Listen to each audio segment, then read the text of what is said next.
Okay, three, two.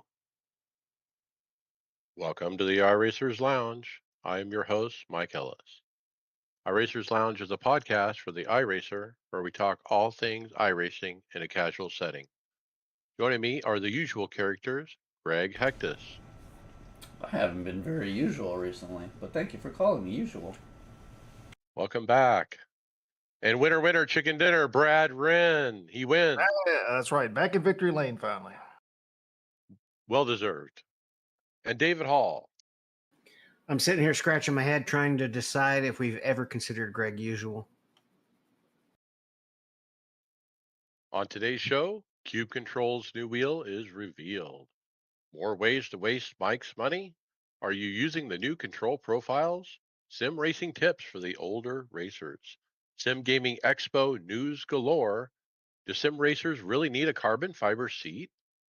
Is this the best FOV calculator and a price increase from iRacing? What? This will make you stay off the forums. That's right, Mike. And remember that you can follow along with us on your PC or your mobile device in real time as you listen to the show and see for yourself all the great topics and products we'll discuss by visiting iRacersLounge.com. Select the show notes. We hope to see you there.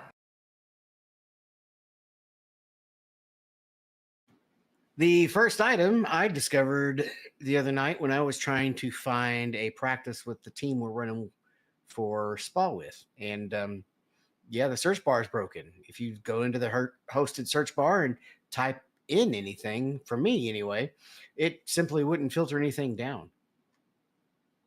Yeah, same for me. I'm always looking for the Chris McGuire hosted events on the weekend evenings, and I usually find those by typing the word Chris.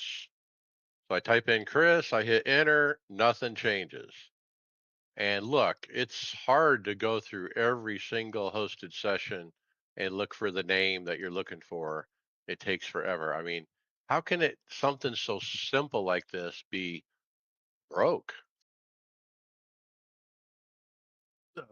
This is an iRacing podcast, isn't it? Right? Speaking of things that are broke, I don't think it's on the script, but the damage reports are still broken. Yep. Ran into that last night. And it seems to me when you have damage, it won't report. If you don't have damage and you hit it, not a big deal. But like last night, it was like 30 laps before it finally started working again under green. Yeah, it will only work once you've gone green, and it'll just randomly sometime later after you've gone green say you have front end damage. Oh, really? Thanks. The damage I've already fixed. Yikes! All right. Yeah. Speaking of fix, go ahead. Well, I was just going to say, I mean, there's a forum post about the hosted search bar is broken, and there's several people in here saying, "Oh yeah, same problem." And I didn't look at the replies. Is there any response from the staff yet? Nope. David Tucker got tagged, but haven't seen anything. Well, something that NASCAR is going to try to fix is the drafting package. That we've got a tweet from Bob Pockrass. It says, "Do expect aerodynamic changes for Daytona in August, but we're not expecting confirmation until we get closer to the event, which limits the amount of times teams and manufacturers can spend on getting it all scienced out." Too little, too late. I thought that this was kind of being delayed till next year, like with that when they're trying the speed weeks. I didn't think they would be doing anything this year to try and fix it. Well, is the limiting of time? Is the limiting enough time for them to get things scienced out a good thing, or a bad thing, or actually a good thing? Because usually when we had our best racing was when the car was brand new before the good teams really figured everything out. So it depends on if you're an iRacer or a NASCAR team. So I think we want the changes out sooner, so iRacing has the chance to put these changes in the car before we run NIS in August.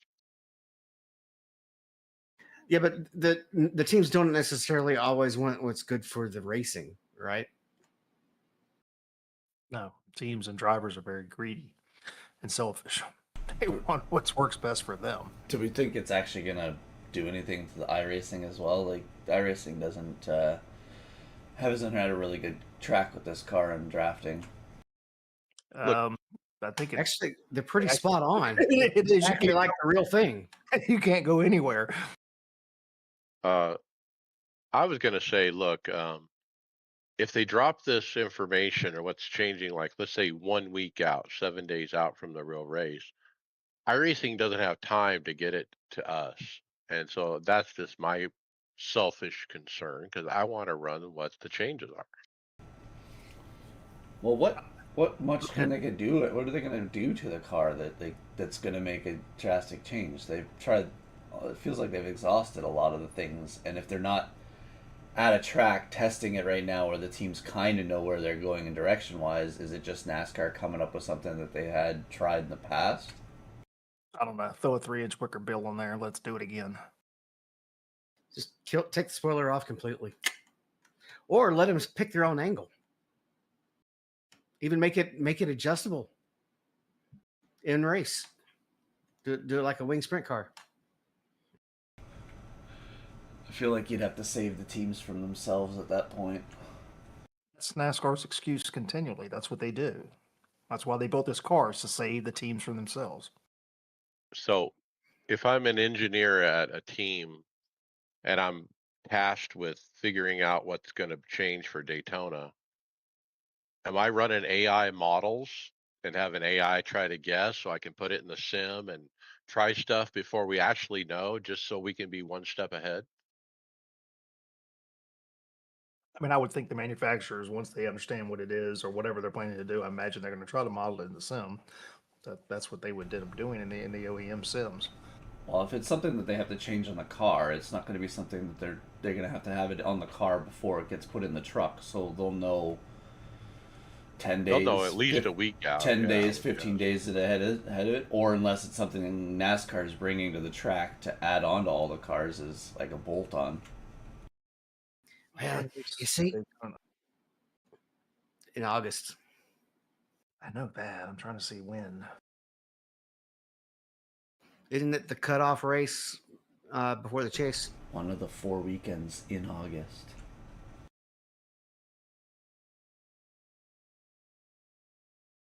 So it's the 29th, last weekend in August. So you got, what, 6 weeks?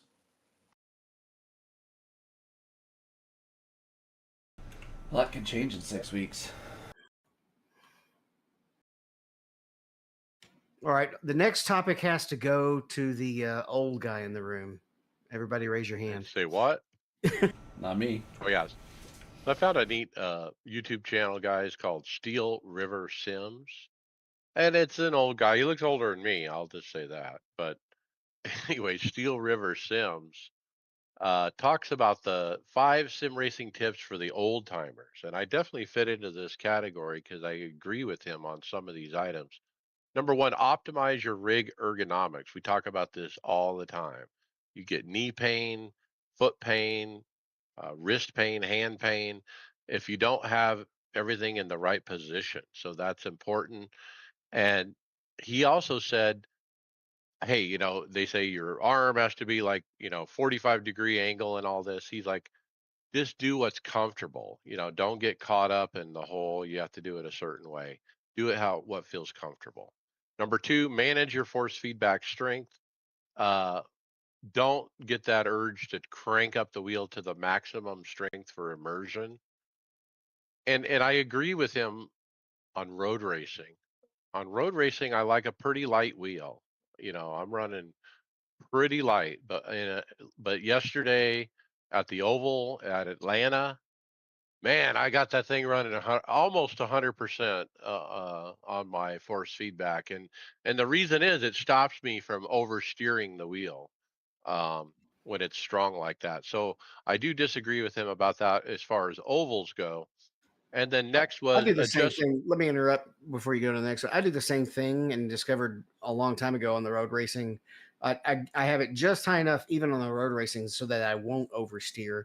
But I was actually developing combined between weightlifting and road racing. I was actually getting really bad tendonitis, and when I turned the strength down, it actually even helped my weightlifting to a certain point, get past that repetitive stress issue. Isn't there a guy that's on Twitch or something that runs his at full max? He's a big bodybuilder guy, and he tries to muscle it around on road course racing. Yeah, that's former Mr. Olympian or Olympia or whatever they call him. But yeah, he does that. That's fun. Brake pressure, same idea. Do we really need brakes that are 100% of a real race car, like 90 to 100, kg limit? That'll wear out your knees and joints over time. Hey, lower that down in the settings. You don't need to be that way. Um, I'm I experiment with both, like a regular realistic brake that's 190 or 100, but then I'll also have a sport brake profile that's really light, maybe around 50 or 60, and I end up running that on most cars. Well, here's a So question. On the sports setting, does the brake still push your foot back when you're coming off the brake, or do you have to lift your foot? it's a well, if I just lifted, the brake naturally comes back, but So what I'm saying, like when I had my Fanatec V3 pedals, anytime we were in a corner, you brake and then you trail off and you kind of lift it, and sometimes you have to be about 20%, 30% brake as you're coming up. On the old V3 pedals, I basically had to almost hold my leg in that position by lifting it up. And I actually got knee pain on those real soft pedals. And then when I got my hydraulics, um, I don't have it so insane that I have to stomp on it, but all I have to do to come off the brake is relax. I Because there's don't have to I don't have to spend any energy to make my leg come back up. I just relax and let the pressure push back. So I think that's probably the balance point. Make sure that the brake is doing the work when you're lifting the leg and you're just pushing in one direction instead of two directions. you don't want to you don't want your leg hovering, right? You don't want to be, thinking about what your leg has to do. You should just be doing it. But you want it to be sitting on the brake pedal. You don't want to be having to float it and lift it and use different muscles when you're coming off the brake.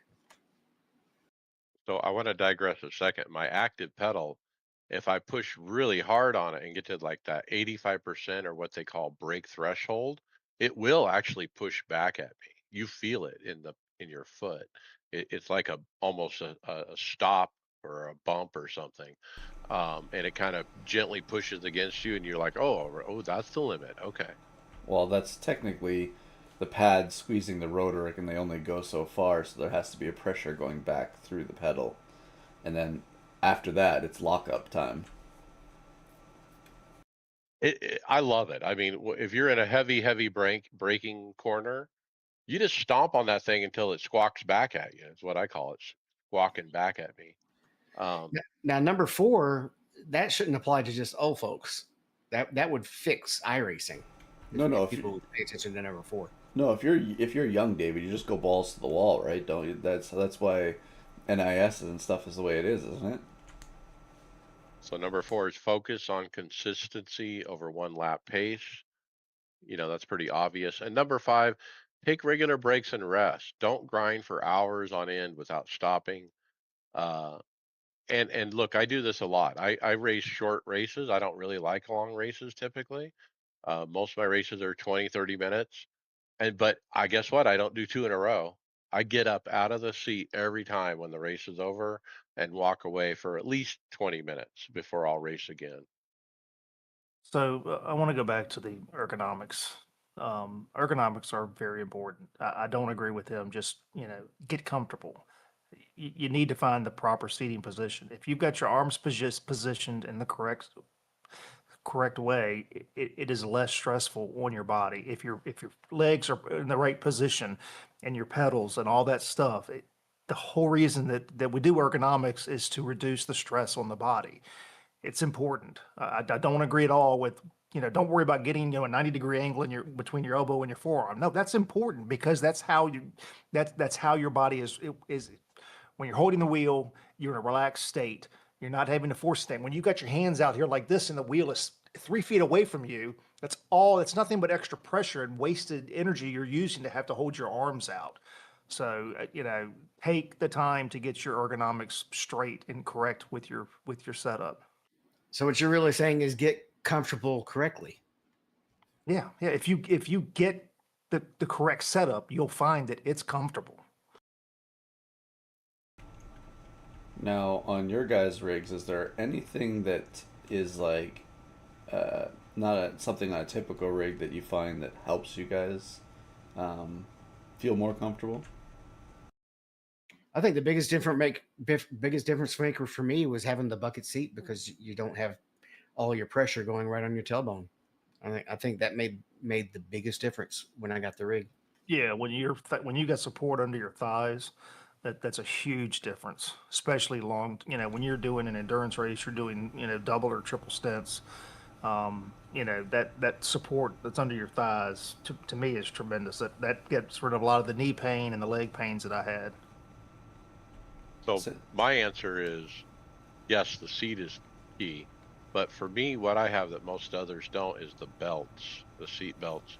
And I like the seat belts because it pins my torso into the seat. When I go stomp on that 100% brake at 100 kg, uh, my lower back is pushing into the seat because I'm putting a lot of force into that baby.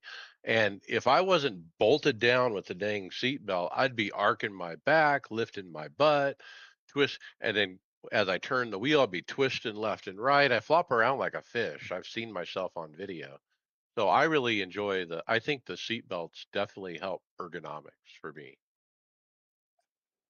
Yeah, well, we know you'd fall out of the rig if you didn't have them. That's right. I'm surprised he doesn't have them on for the podcast.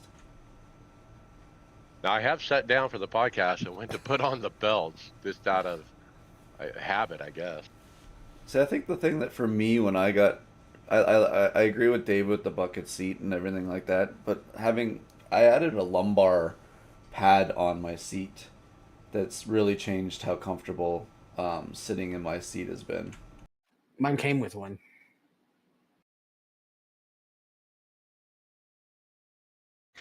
All right. So something that doesn't take a typically long time, you definitely can't make an endurance race out of it, is climbing Mount Washington, Mike.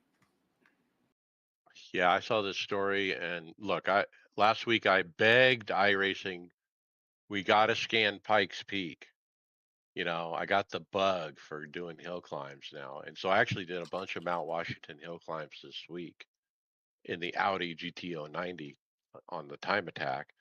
But interestingly, this article came out this week from Subaru USA saying, guess what? We're going to run the Mount Washington climb to the clouds and try to break the record with Scott Speed behind the wheel August 7th, 8th, 9th at the Mount. This is the historical run that dates back to 1904. The Travis Pastrana holds the current hill climb record of a 528.6. Now, this is the news that iRacers wanted to see. This year, the course will look different than it did in previous running since 2021. The final gravel section of the Mount Washington Auto Road has been paved, transforming the route to an all asphalt sprint from start to finish. So that means we need a rescan. Come on, rescan Mount Washington, and let's have pavement all the way. Because right now, Brad, I know you don't have Mount Washington, but about 2/3 of the way up, it turns into a dirt road, and it's really hard. And so what they're saying is they've paved that dirt road, and so I want an update. So if they do that, should we keep the original? Yes,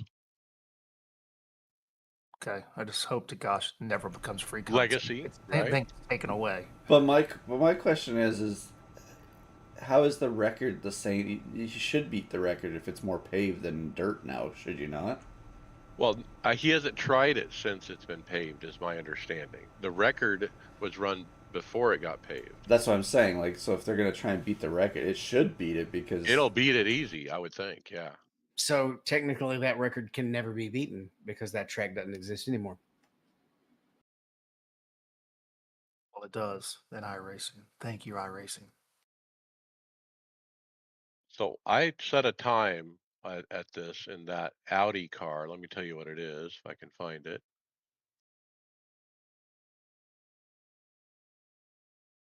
I did a 5:21.8. This record's a 5:28.6, so actually faster by about 7 seconds than the world record. But that's in a what kind of car is that that Travis ran? That's probably a Subaru, whatever, Yeah, but that's a. I'm sure Impreza. that's an Impreza that's tuned for it because it's got the aerodynamic. It's probably just as quick as the. What did you run it in? Audi. I ran the Audi GTO 90, which is a Oh, okay. That historical thing. That IMSA thing car. has way too much horsepower It for has a that. lot of power. Yeah, turbo. Pastrana did it in an Air Slayer STI. So I'm Whatever that guessing it's probably a 5 to 700 horsepower car.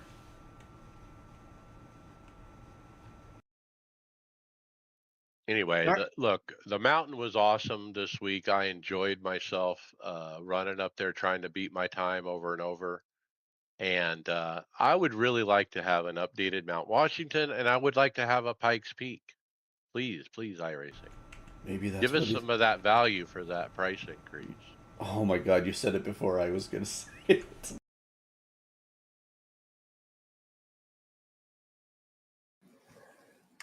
All right. Well, something they probably could afford to do with that increase is pay Dave Can, but they haven't yet. Are you Tell sure? us There's a about it. cash, Oh, a bunch of cash here on the picture. and that's not even. He's in the U.S. Why is he holding up He's not. different He's from currency? UK. He's I from the thought he moved. UK. I thought he moved over here. No, No, no, sir. he's UK. That's. So we got a video here from Dave Cam. So somewhat of an unscripted video titled "Paid to Play iRacing." So he kind of goes through, gives some thoughts on the current crop of driving simulators and games and whatnot. But then he kind of speaks, candidly, one about the state of racing simulators in 2026, and then he does finally directly answer the common accusations from commenters that he's an iRacing shill who gets paid or given free content to promote the platform. So uh, the payout, nearly 10 years he's been on iRacing, the grand total that he's been paid by them is $0. The amount of free content he's gotten is zero. Um, he's never gotten anything early, no early access or either. I said he once asked to have his name added to the iRacing AI driver roster as part of a potential ambassador discussion, but never materialized. So he does kind of go through, gives you a quick synopsis on some of the other titles out there, but then he kind of finishes the video explaining why he sticks to iRacing. Dave, like the rest of us, we acknowledge their flaws in iRacing. Um, but one thing that he does, discuss is the reason that he stays on it because he's got the ability to jump online 24/7, find a highly competitive, heavily populated race against others. Um, then says that he isn't a shill or a blind fanboy, but simply a massive fan of the product because it matches exactly how he wants to spend his time on a sim rig. I think it's what it comes down to. Look, there's lots of options out there. What do you want to do when you got time to sit down in your sim rig? What is it that you want to do? You want to race against AI? There's options out there. You want to race against people? There's options out there. Um, so, a nice quick video from Dave, and I would agree with what he said. Yeah, we've been paid zero at this podcast from iRacing as their number one fan podcast. I think you could safely say, and we haven't gotten anything free or early access or anything. So we're about the same as Dave. We're definitely fans of the product, but we're not fanboys. We're not shills. The other thing I liked about his analysis of these other titles, Gran Turismo, AC, Automobista, Rennsport, Project Motor Racing, Race Room, Le Mans Ultimate, Assetto Corsa Evo. He went through all these and talked about the pros and cons. But what did it do for me? It cemented the idea that I'm in the right place. Look, I've never tried any of those except for when I was at the expo, and I wasn't really impressed. And so I don't have the want at all to try Assetto Corsa or even Le Mans Ultimate. I just don't want to do it. And so Uh, and the reason is exactly what Dave Camp said. You want to race real people. You want, lots of different options, different cars, different things to do. And so, yeah, iRacing is the place to be.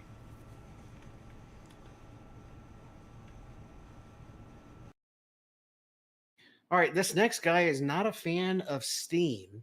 He basically complains that every time iRacing puts out a new build, that there's more problems that occur through Steam, and he feels like they are simply, whether it's iRacing's working with Steam or Steam itself, it's just constantly broken, and he's frustrated and is suggesting that iRacing just leave its partnership with Steam because it's essentially constantly resulting in poor service to the guys who go through Steam. What are you guys' thoughts? What before we get to what benefit is there to? I've never used the Steam portion of it. Do you guys know what the benefit of using the Steam launcher is, or like the launch out of Steam? Don't. I mean, years ago, I remember doing some other titles through Steam. But yeah, I don't know. I mean, it's 4-page forum thread here. Um, you can contact iRacing and have your account switched from Steam to standalone. Because Just pick up the phone and call them. If it's that much of a freaking problem, just have your account changed. Why do we need to rant and rave about it? It just that's why I don't go to the forums anymore, because all I do is get aggravated. Yeah, I didn't know if that was an option or not, but there, the only reason anybody ever kind of goes with Steam to begin with is because some people, I guess, are kind of Steam fanboys, or it's how they find out about it to begin with, and so that's how they end up purchasing it instead of finding out that it's actually a standalone product. But yeah, if it, what Brad just said, just you can ditch Steam. There you go, problem solved. well, and here's the thing: like, iRacing's not gonna leave Steam. Everything PC related nowadays is on Steam. So why would they? They gotta. It's a place that it gets advertised. It's I don't know. I don't know if you guys use the Steam launcher. I use it for other stuff, but there's iRacing's on the front page almost all the time. It could be just my page because of my algorithm, but I see it go through um, floating through the billboards on the front of the Steam page all the time. So they're never gonna leave it. But if that's the option, that's pretty much the easiest thing to do is just use the normal launcher and just do it that. I've been doing it. Well, the website was the best way to do it for the longest time, but now obviously we have the other launcher. The beta UI. Look, we need to tell our listeners what's broke with Steam. First, the every time there's a patch, it breaks it completely if you're signed up through Steam. The only fix is to basically reinstall the entire game. So after 200 gigs after every single patch or update, it's kind of a problem. The other problem is pricing. They don't get Black Friday deals. They actually pay more because of Steam's commission fees. They pay more than other people that are non-Steam users. So look, I think there's a couple notes here. Can iRacing fix this issue where they don't have to reinstall every time there's an update? You would think they should be able to fix that. As far as the pricing goes, maybe iRacing should just give those guys a little bit less of a cost on price to make up for the Steam commission or something, so they're not overpaying. I think that would be fair. But from a business perspective, from iRacing's perspective, even if it is broke, I probably want my name in there because of what Greg just said. I want people to learn about iRacing through Steam and get into the system and spend money. Um, and so if I can put my game on Steam, even if there's problems and it might cost more, but it brings in, subscribers, it's worth it.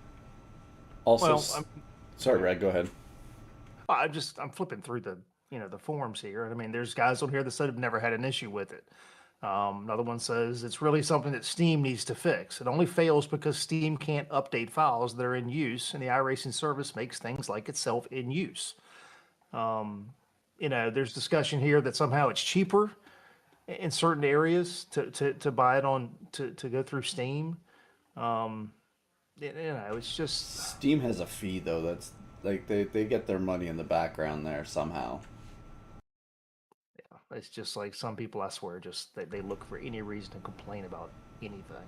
See, I think the other reason that they use Steam too is because Steam has a lot of good tracking software as well. It tracks concurrent people running it. It runs, I know iRacing has their data and some of the stuff showing on the page, but Steam can actually, you know, see more data with people running through the launcher. But Wait, can't wait. you? Steam has stats. Yeah, but if I remember correctly, I mean, I'm trying to think. This is probably like 14 or 15. When I had Steam for other things, couldn't you basically add it to Steam to where it would track it, even though it wasn't being run through Steam, if I remember correctly? It's possible. I don't know. It's just again, somebody's always looking to complain about something. We're very excited To about me, our new- the just the default thing works. It's like it's great. I come home, there's an update,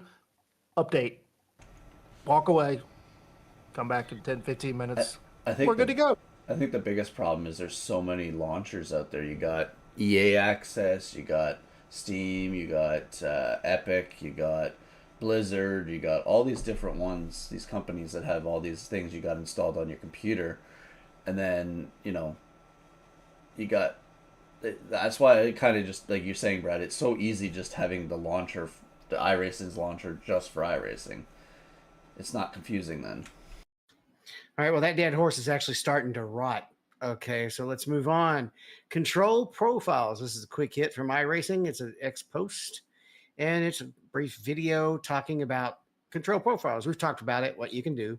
It's a way to manage your button settings from car to car, which is handy. I had learned how to do this through the directories and haven't had to make any changes since then, but this is probably really good for people who are not tech savvy. I wanted to talk a little bit about real life practice and workflow. As I get into a new car for the first time since control profiles, I'm picking one of the current profiles I have that most closely matches that car. And then I'm quickly hitting the three dots and hit set as default profile for that car. That way, every time I get into that car from that point forward, it's going to load that particular profile. So that's my workflow.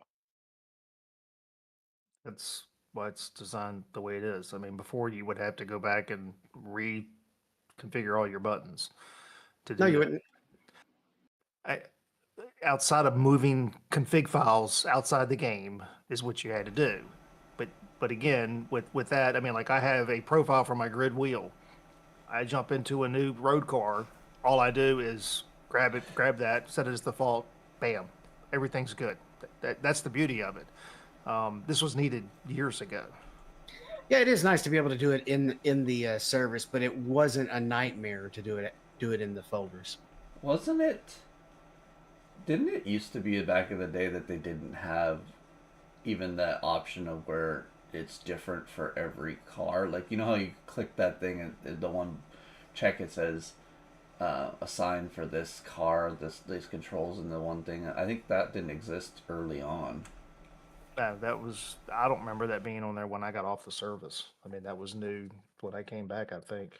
But I think it's yeah, about 5 or 6 years old because when I came back, I think it wasn't there and it came in, but it came in before I got my Fanatec gear. I think my point is if you jump in a new car and you don't do that workflow, it loads up the baseline or default profile. And if you're not paying attention, that's what you end up running. So I always Yeah, try to take that step and make sure to set as default each time. and the downside of doing the folders is you can't be in iRacing when you do that. You have to exit it, copy the file, and then reload it. All right, we've got a new chassis info, Brad. yeah. So this is the USF Pro 2000 will introduce a new Tatus APT 28 chassis in 2028. So this is a new larger chassis which features the FIA enhanced impact and intrusion resistance. 15-inch wheels, 2.0 liter turbocharged engine producing 320 to 360 base horsepower. It replaces the current IP22. So, yeah, I don't think we have this. We don't have the F2000, do we? Yes, we do. Yeah. With So I'm the- calling for. We want this scanned. Yeah. Yeah, we do have an F2000. So, Another open wheel car. Woohoo! well, it's a new version of. You Just know. Is it a new version or is it a new car? Because you may have to make somebody pay for something, Mike. that's I mean- that's going to be a pay for. That's going to be a pay for. Okay, so I that's think good. We created content for the podcast this way. Good. I also am surprised.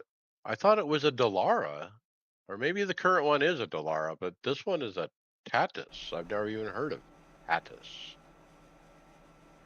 Is that their brand that's going to come into the market to try and go against Dallara? It's new to me, so we'll have to do our research and find out. I'm sure somebody on Discord will know and fill us in after they listen. All right. We were a little bit inaccurate when we said iRacing has never increased their price, which was kind of a surprise for me. But that's what the next item is. We got the email earlier today and it says for the second time in our nearly 20-year history, iRacing's pricing will increase. And it basically then says a bunch of stuff about auto renewals and gives you the prices. So 1 month is going up to 14. 3 months 37.50, 12 months 124.50, 24 months 222.50, and that's before you apply any discount codes. So if you're on monthly, it's $1.75 increase. If you're on the So, 2-year hold on. program, So somebody can't get a coffee for 1 day.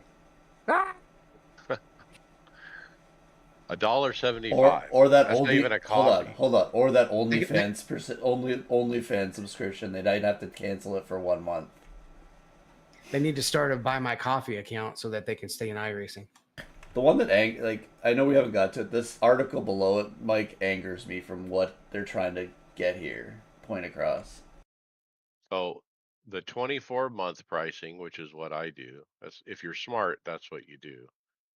It was previously $199, now $222.50, so that's an increase of $23.50. Now, if you do the math over 24 months, it's like 98 cents a month increase.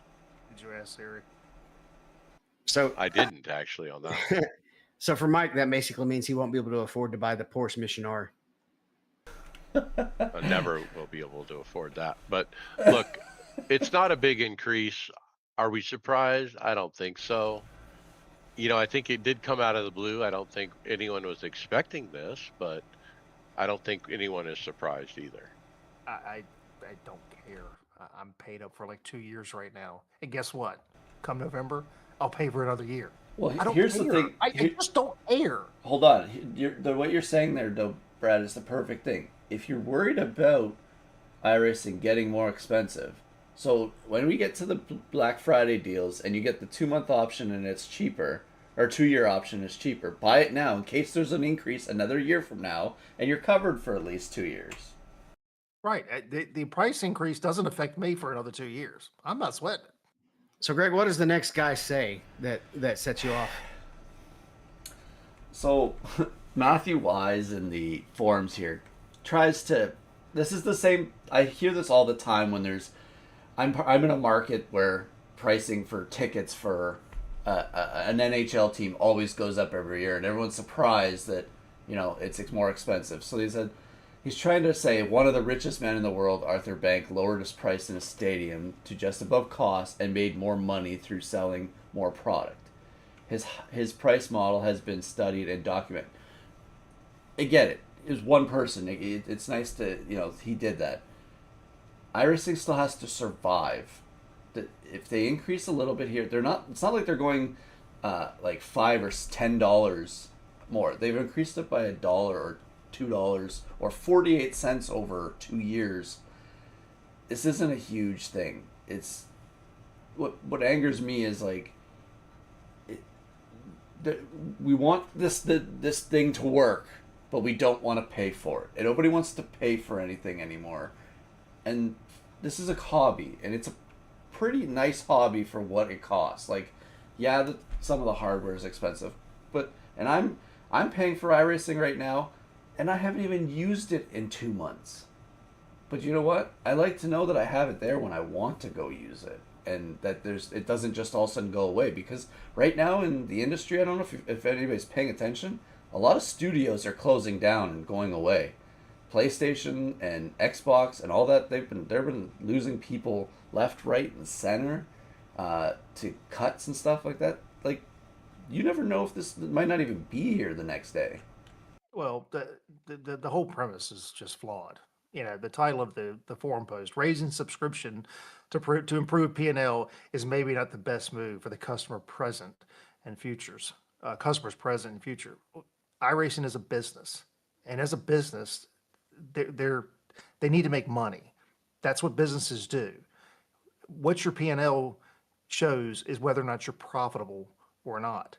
And if we enjoy this as a hobby, iRacing needs to be profitable. They are not here to put out a product and lose money. That's no business survives that way.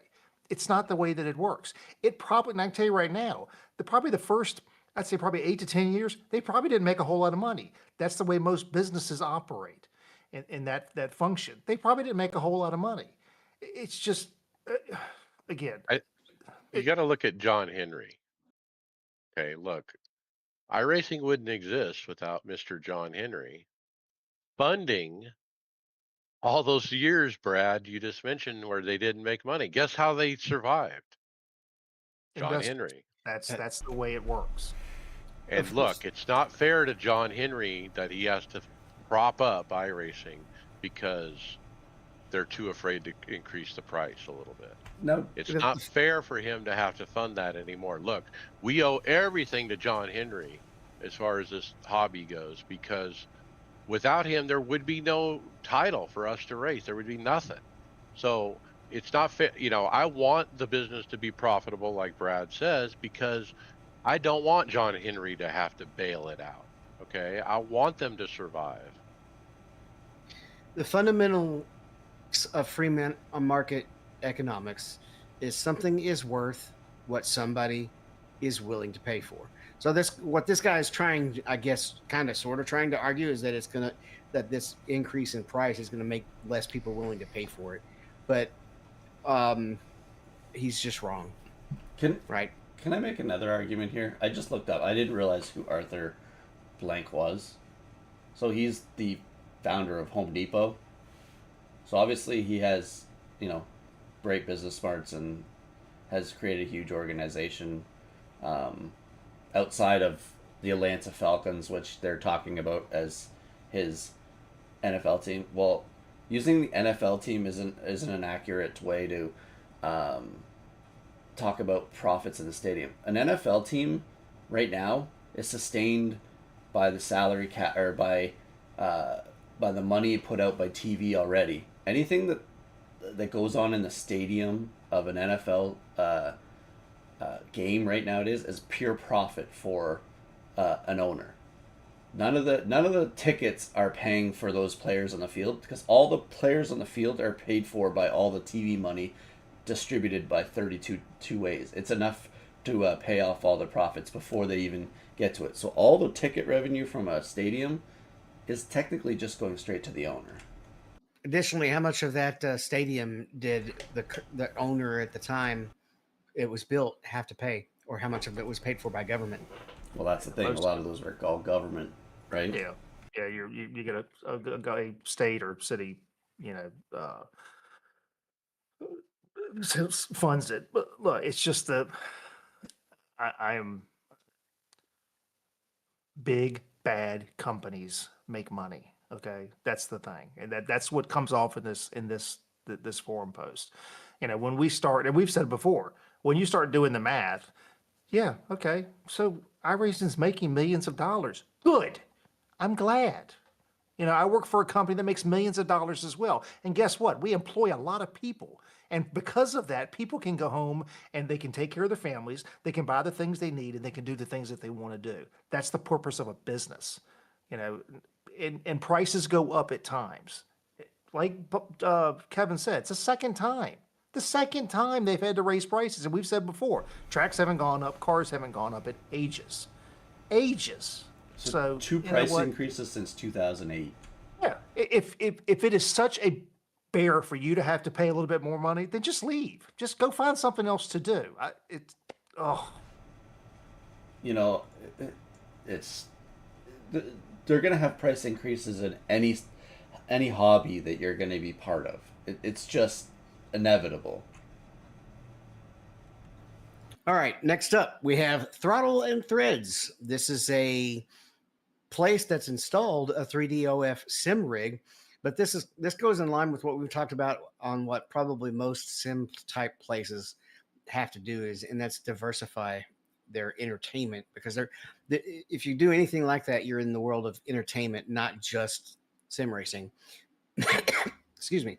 But This this is a place, different kind of diversification than usual. Normally, we see food and beverage, bars, DJs. This place, Throttle and Thread, well, the thread refers to sewing. They do have a little craft area where it looks like you can sit down and do some paints, some watercolors, maybe some sewing. I do see a small little RC uh, track over in one corner, and then in the back room, they got the really nice Sim Foundry motion sim rig, and so that's pretty cool. Is this like the jack of all trades thing? well, Gunnison, Colorado. you go and you race, and you have your wife knit you some socks while you're racing. Perfect. So what are you gonna have? So now the way you're gonna start marketing these sim rigs is you need to say, at the laundromat while you're waiting for your clothes, put one in a laundromat, put one in It takes uh, quarters. Yeah. put one in a hair salon while you're waiting for your wife or something, or they're waiting in line. That would be really beneficial for most of the members of this team. I was gonna say I don't have to go like that. Sorry, that was bad example. Bad example.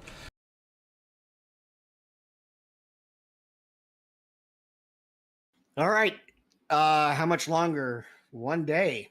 As of recording this episode, you're probably going to be listening on July 10th. That's the last day you can use the Save 15% code on tickets for the 2026 Sim Gaming Expo. And then, how many new vendors do we have announced, Brad? Well, Oh, first we want to talk about the time attack competition, David. So that begins July 27th and ends August 10th. This is in the Porsche, just like it was last year. I assume that Team Tifosi is going to try real hard to get in the race like we did last year. No? Try is the operative word here. Yeah, I won't just because I don't know where I'm gonna be with moving and everything.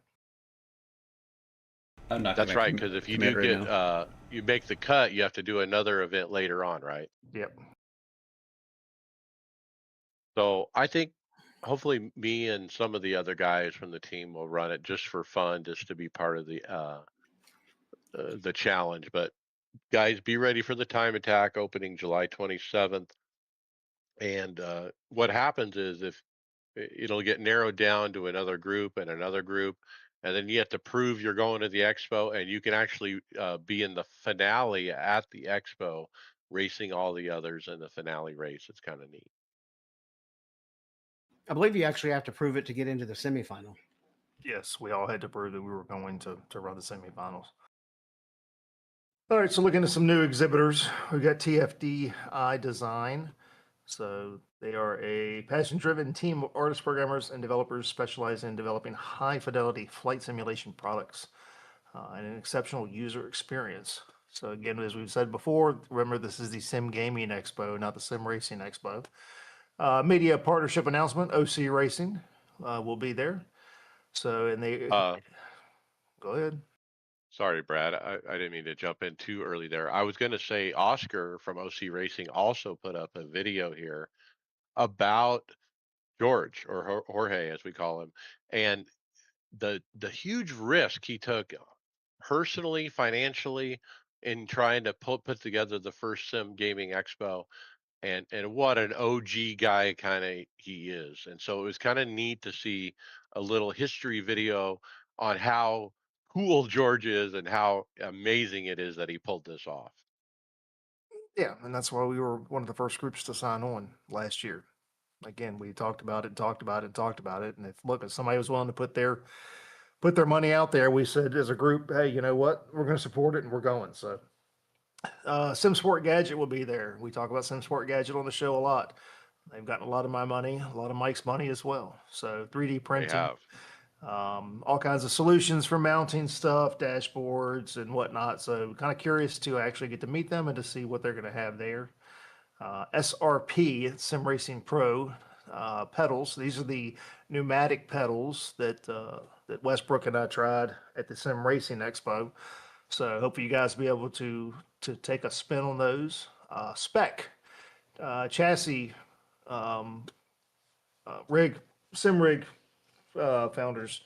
So this is the signature system, Mike. This is the one that you like so much. I think you called I think the Apple of sim rig. So these look very nice. Be neat to actually see those in person. We've also got special guest announcement. Pipe. Wow, what a name.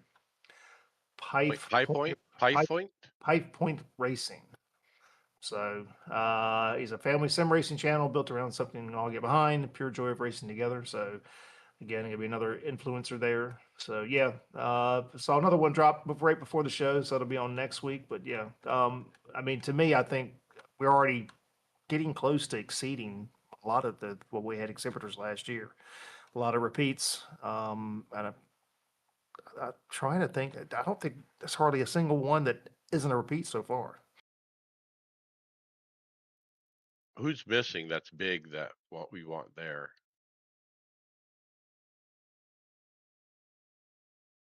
I mean, you got the Fanatec, those, those guys. I don't know if they'll be there or not. But you still I'd got some like to see V powerhouses. and M. Yeah, yeah, V and M. I'd like to see there. I'd like to see a Moza corporate presence, not just Moza with other groups. Because I have some questions for Moza. We know. But you're still going to buy their motion rig. After some of the challenges I have with the pedals, I'm really on the fence. But No, yeah, you're look, it all not. comes down to price. Get what you You pay mean you get what for. you pay for? Jinx. All right, next up, we have an event coming up, the Mercedes-AMG Motorsports Virtual Championship. It's returning to iRacing. Time Attack is now open. And this is when I was reading ahead of this as y'all were talking, I'm a little confused because there's 6 events, but there's 10 rounds. So I don't know what that means, but it's going to go through August to October.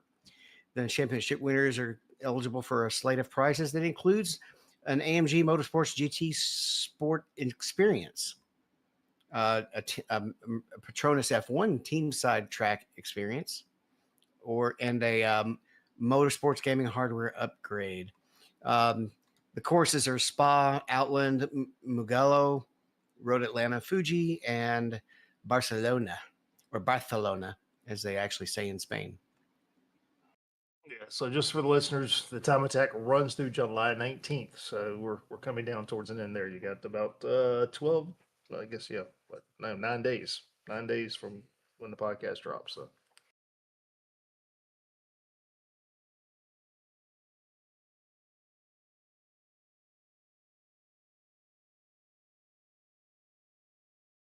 And we've covered it quite a few times, but it's coming up in 2 days, the Firecracker Summer Classic. I guess the registration is still open. Saturday, July 11th, 80 laps, cash purse. There's a winter ring, $10 entry. All of the money is going to charity. You get 3 sets of tires. There's 1 quick repair and a minimum of 1,200 iRating. There's also a button box door prize, basically random drawing just for entering. And then we have the Spa 24 going on this weekend as well. Nobody's running this from our side. Me and Tom are running with some of B Roy's guys. Yeah, Westbrook is running, I think, with some guys from grassroots racing. I'm out of town, so I couldn't do it. It's going to be interesting because the tire system, you have to tire and fuel separately, and we only learned that actually because we're trying Endurance Race Manager for this race instead of the spreadsheet. We're trying the free version, see if we end up liking it, and they sent out a notice that you will spend more time in the pits when you take tires, and they included that in their planning where you can tell it when you're taking tires and when you're not in their stint manager. I think that's fantastic. One, it mimics real life, and two, it adds some strategy to the race, which is what is desperately needed. Yep, and there is rain in the forecast. It's not a very high percentage, but we know how that goes. It could be a low percentage, and then it ends up being a monsoon. I would probably expect it. There was I think I talked about it in the Majors 24 race. One split, even though all the splits had the same forecast programmed in, they had nonstop rain for the 24 hours. We never saw a drop. Yeah. I mean, we talked, what was it, Daytona 24, 2025, where, some splits were dry and ours was like 17 hours of rain.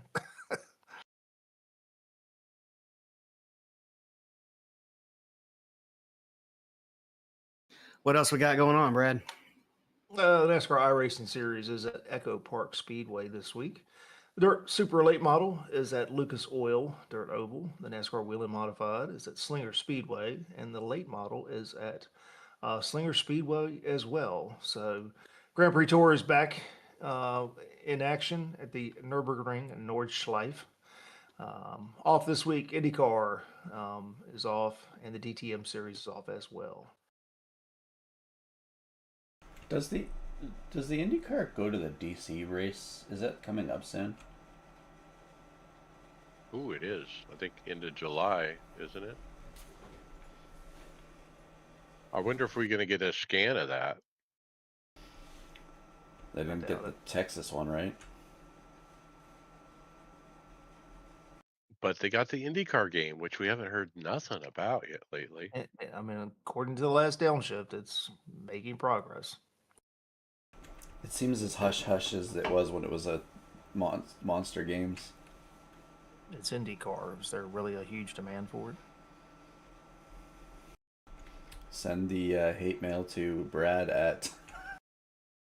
I mean, honestly, let's be honest, though. It's not NASCAR. It's not Formula One. It's not sports cars. But Okay. it's the Indy 500. That's one race. Moving on, podcast housekeeping. Leave us a review on your favorite podcast platform to make it easier for more listeners to find the podcast. Please mention the podcast to your fellow drivers so they don't miss out. We would appreciate it. Check out our Discord and get involved in the discussion. Lots of activity going there. And of course, our show notes at iRacersLounge.com. We also are in regular rotation at Performance Motorsports Network, and get your merchandise at iRacersLounge.shop. All right, Brad, we went to Chicago this week in NASCAR. Chicago Land. Yes, we did. So taking the win was Smiling Ninja with 251 points. I'm sorry, tied was Smiling Ninja and I Raced Too Slow. Third was Kalen. Fourth was Matt Robb, 40. And then fifth was Canadian. So, yep, first time back to Chicago since 2019. Defending race winner, I believe, was Alex Bowman.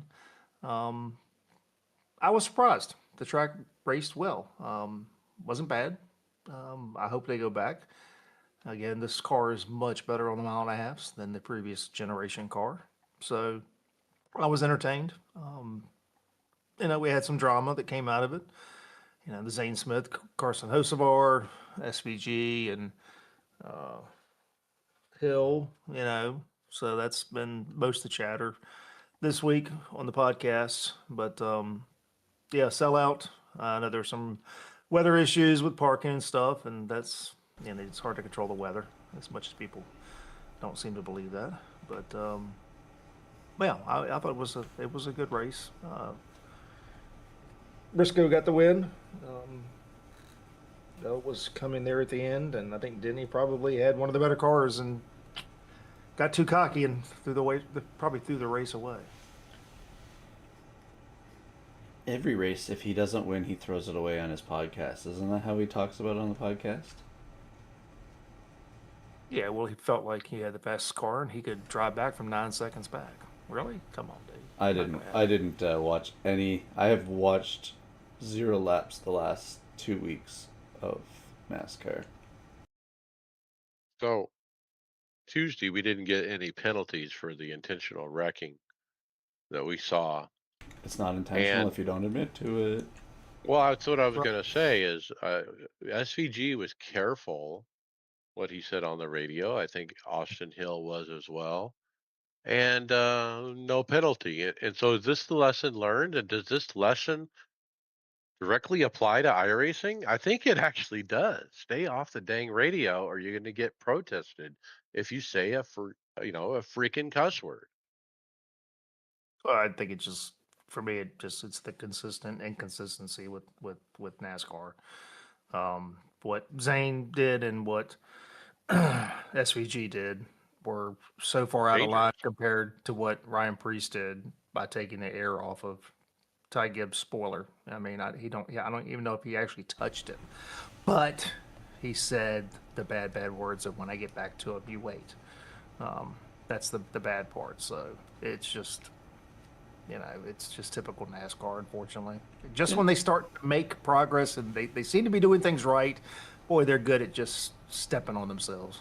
We praised a whole driver in the 80s and 90s that used to do this all the time, and now it seems to be a bad thing. Like SVG, I watched the. I've only seen the highlights of what happened. I don't care what SVG did there. It is what it is. He was in the corner. He went for a line. He just didn't give him space. That's all I see it as. All I see it is, oh, it's Austin Hill. That's all you have to say. Well, it's a little bit of self-policing, really, and they would rather, when they can, as long as they don't get out of line, let them self-police.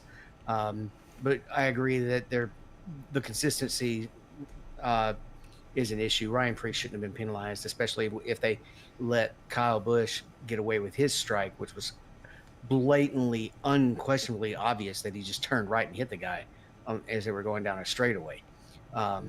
So they've painted themselves into a corner that it ultimately comes down to whether you say it or not. As long as you don't admit it, you're okay. So, does said iRacing listener, maybe, is he working for NASCAR now?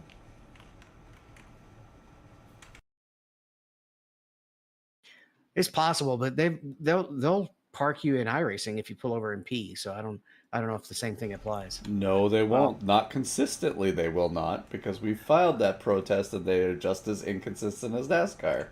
they are, and I'm pretty sure I had two guys do it last night in the race, and one of them was one that was protested before and went through by me, and I'm pretty confident he did it again last night.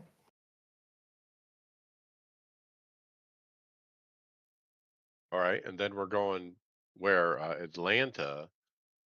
Look, Atlanta is how many years old now? 4. And oh, man, do we need a rescan because of the Yes, age of the? We need it, yes, especially for yes, NASCAR 26. yes. We need a rescan. The track has changed tremendously. It's starting to handle. Guys are quite a bit of time out of the throttle. So yes, we need a rescan. I'd pay for it too. No, my question is the surface change like bumpiness wise, or is it do they need to find a way to progressively make iRacing's asphalt age? Yes. Yes, to all the above. I'm glad we made that crystal clear. Look, it'd be a neat project for iRacing to introduce some kind of automatic track aging project. where It's as good as their every dynamic year track.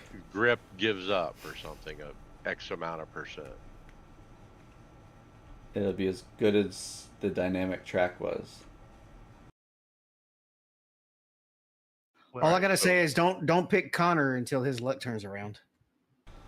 yeah, who do if, you pick for Atlanta? if it's like the rain, then when the track age, we'd be out there on gravel one time. Look, look, this is kind of like a restrictor plate. I'm going to pick Carson Hocevar. There are no more restrictor plate races, so stop calling it that. Well, It's drafting tracks. They have I spacers. They call it don't what I have want. plates. They have spacers, not plates anymore. damn it! It'll always be the Bush Series to me. What was it? It used to be called the Grand Grand National. I National. was Grand just gonna say National. Grand National. I like when Hey, Dale let's always take it says all the it. way back to the convertibles. Uh, yeah, I don't. I think Hosamar will probably run well. He always does. I don't know. This is back in the spring. This is oh This is gosh, Reddick, Reddick, Reddick with yeah, this with no fender. with no fender won the race. I don't know. This is the race last fall. If you remember, or whenever it was. This is what the first round of the in-season challenge last year, and like 20 cars were taken out in one accident. Yeah, and So we know Chase won that that race, didn't he?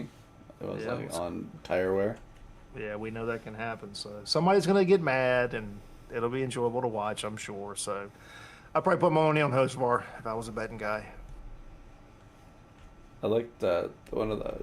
I know I was listening to a Harvick podcast. I kind of like a sleeper like Blaney for a win there. He's driving a Ford. Yeah, but they're good there. He's the only good one.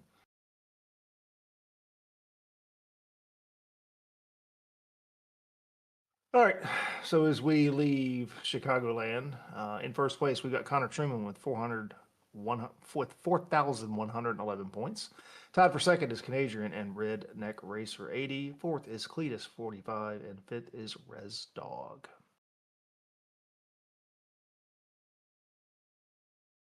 Chad McNeese's Ultimate Hardware Spreadsheet. If you are buying something, go here first. And that's how we always open the hardware software section. The first item on the list is Next Level ES3 seats. And our reviewer didn't give a super glowing review, did he, Mike? We have a few different ones, but there's two seats in question. There's a fiberglass black, which is like a glossy black. Looks pretty good. But what looks really good is the carbon fiber version that's full pure carbon fiber. So we're talking 1,400 US dollars for the carbon Why do you need versus carbon 600 fiber? for the black. Why do you need carbon fiber? It's the look of it. It looks They nice. make the carbon fiber like stickers you can buy and put on it. So OC Racing, he got his hands on the carbon fiber one, and his title, this seat makes 0 cents. And you know why? It's $1,400. That's why. Well, you know But what? other than that, it's a great seat. Do you know why they make carbon fiber seats? For weight reduction in cars that are racing cars, not sim racing rigs that don't need weight reduction. Whoa! I had to pull it out to clean behind it sometimes. I mean, it's all about Sorry, weight. Brad might pull a hammy. My bad. Throw my back Look, out. I can't race. look, the problem with the carbon fiber seat is it says next level racing on the back of it. Ugh, I don't look, If if I'm I'm, going to spend $1,400, I want it to say Sparco yeah, it's or not Rosaro.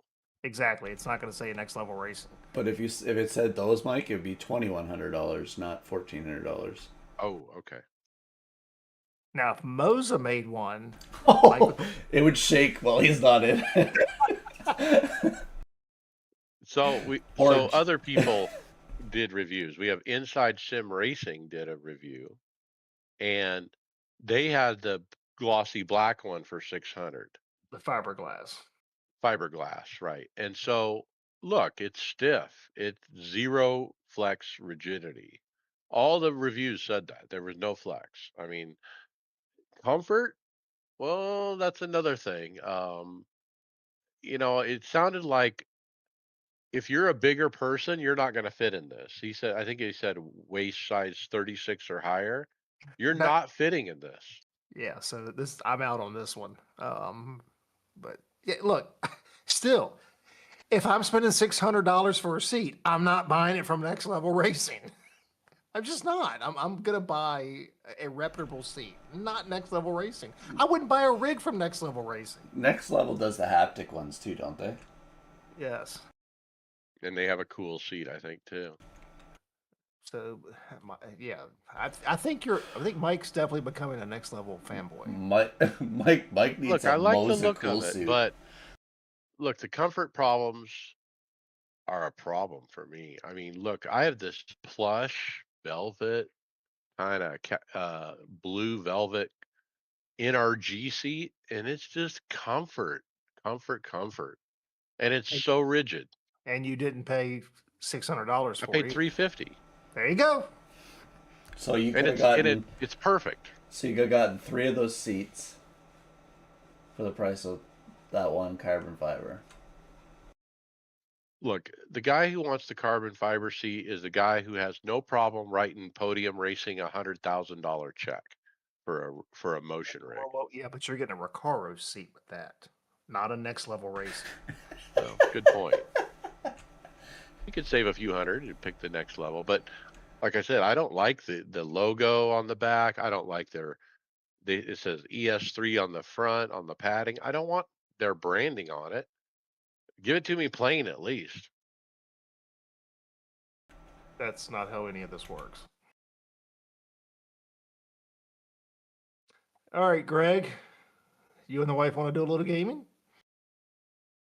I can't even get my wife to game besides doing like Mario Party or something like that. I don't know if we could do this dual PC or 2 PCs, his and her PCs. But this is actually a PC case, a single case Sorry, case, yes. that holds the equipment for 2 PCs. I see 2 graphics cards, there's 2 motherboards, there's 2 water coolers, everything, but it's all in one case. So I was thinking, oh, what about our streamer folks where they have the sim computer and the streaming computer? Why not put both in the same box? Doesn't that make sense?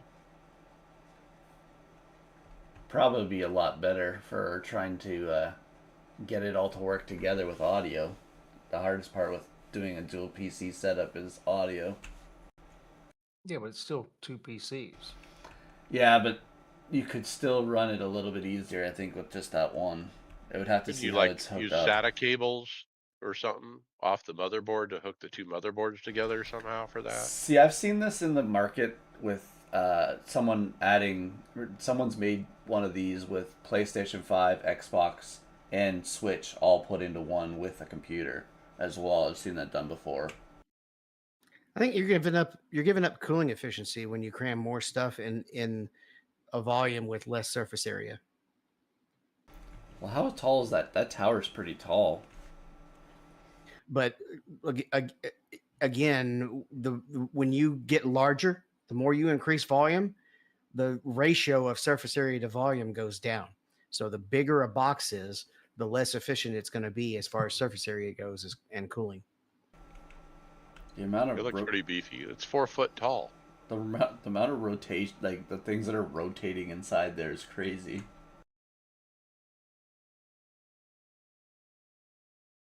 It probably shakes when you're not in the car as well. Sponsored by Moza. All right, Brad, do you need a swing door for your rig? I don't think I do, but we got a Instagram hit post from Velocity Pro Sims. I think it's pretty neat. You know, if you're doing flight sims, something like that, where you've got like this guy's got I don't know, some sort of flight equipment here. You know, where you got something on your left side. I can't imagine what I would have over there. You know, like where the door is. But yeah, it's pretty neat. I have You get in, close it.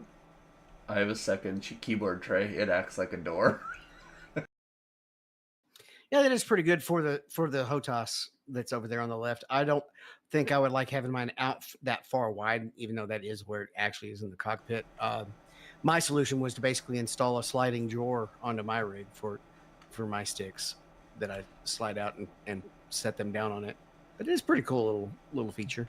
I think I thought the craziest feature is when we got into the what was the cockpit that was down from us that you had to they had to monitor and all that clipped out. You had to get into it. The motion one that was like 100 and something grand at the That expo last year. What company was that? Gimcraft. Yeah, that was one of the Simcraft. SimCraft ones, yeah. When Because you the driving force one you didn't have to open, but the SimCraft one you did. like the whole monitor and everything pulled off to the side so you could get in, and also the dash moved up. Look, I like this idea because I've always been hesitant to get involved in flight sim because I don't know how I'm going to mount it to my rig. And this gives me some clever ideas. This door situation they got with a hinge, a piece of 80/20, and I think like a magnet to kind of hold it closed with the flight gear, attached to it is a brilliant idea. Now, I asked the guy who posted the video in the comments, hey, what I see that flight joystick over on the right side. It's a Does Moza. that move, or how do you have that mounted? He said that's just temporarily there. And he's still trying to figure out a permanent solution for that. Hey, you know what company makes flight controls, Mike? Moza's got a bunch of new stuff out right now. They also um their I wonder if their pedal can be transferred into the for rudders. Can you do profiles for rudders? No, but that's a great idea. The thing with rudder pedals that the reason, well, particularly my pedals don't work as rudder pedals. A rudder pedal, you push it down and it stays unless you push the other rudder pedal. Well, yeah, it's like back and forth, right? Yeah, But these are active pedals. They should be able to program them to do that. yeah, that would be doable if you had two of them. So I guess And I if do. I ever go with the SimuCube active pedals, I guess I'll have to get two for that reason. So I start using them as rudders. But they probably wouldn't vibrate. Probably not. But as far as the stick, I think the sliding drawer is a better solution, and I can help you with that pretty easy. Are we really concerned about what Moza is going to be making a motorcycle simulator thing here? If the vibrating pedals is the biggest problem they have? I'm not touching that one. All right, VRS Direct Force GT2, Mike.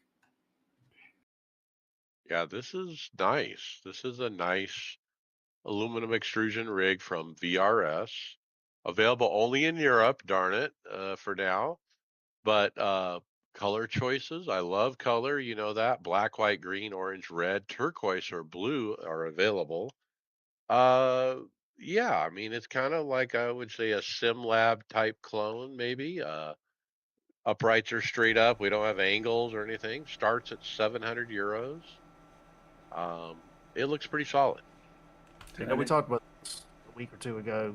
And, we did say, but you've got the solid plate on the front and the back. So if you remember, Mike, we talked about if you try to mount, uh, Belts, tensioner. belt tensioner, you don't have no way to. There's no way to mount it.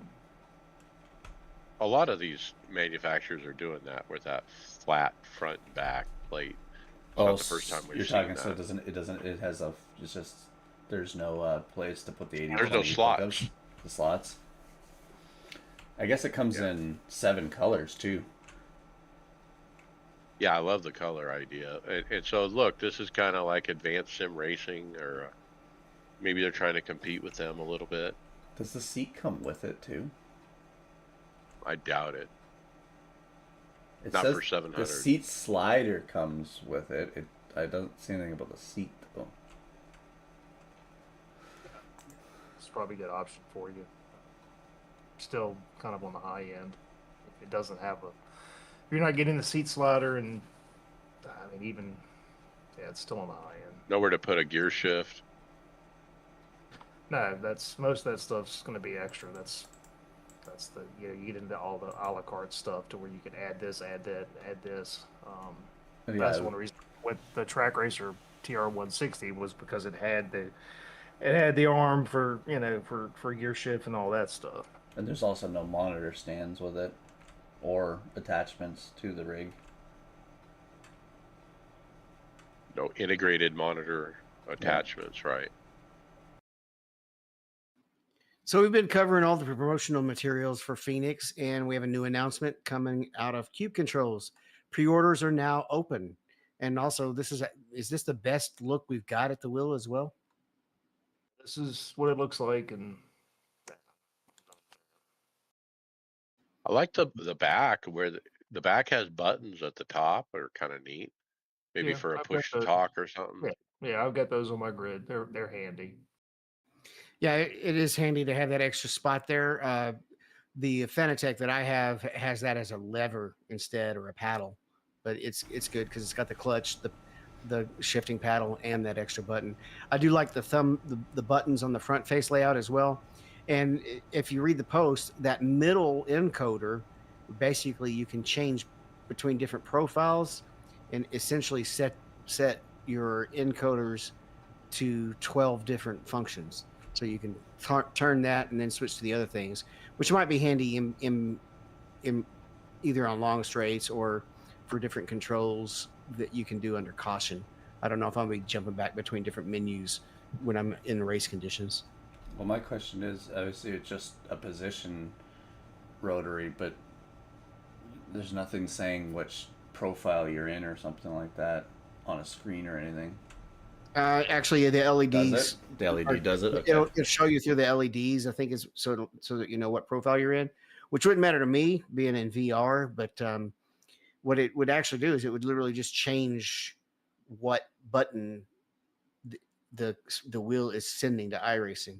So you essentially have 12 programmable rotaries instead of 4 programmable rotaries. That's a lot of rotaries in general on there. It is, and it's very busy. I don't like the buttons being on the inside of where the funky switches are, having to go across the funky switch. Yeah, it's just very busy. I'm just not a fan of the layout. Sometimes it feels like it's just too many things going Yeah, on. It's just like yeah. sometimes it's simpler is better. Oh, And even they though it says pre-order, I went to the website and I can't seem to find a price or a place to pre-order. Open tomorrow. Oh, tomorrow. Okay. Oh yeah, the dating is backwards on the date, so it didn't even register with me. That's European date style. It says Mike's next purchase is the next one here. You ain't kidding. We got the Moradness Ira Pro America gloves. We get base of white with blue with the white stars on it, like the U.S. flag for the left hand. The right hand is a white base with red stripes on it, like the U.S. flag. So together, you got a total U.S. flag kind of look, which is super patriotic for 250th anniversary of the United States of America. Um, I love my Aura Pro gloves, but mine are bright yellow.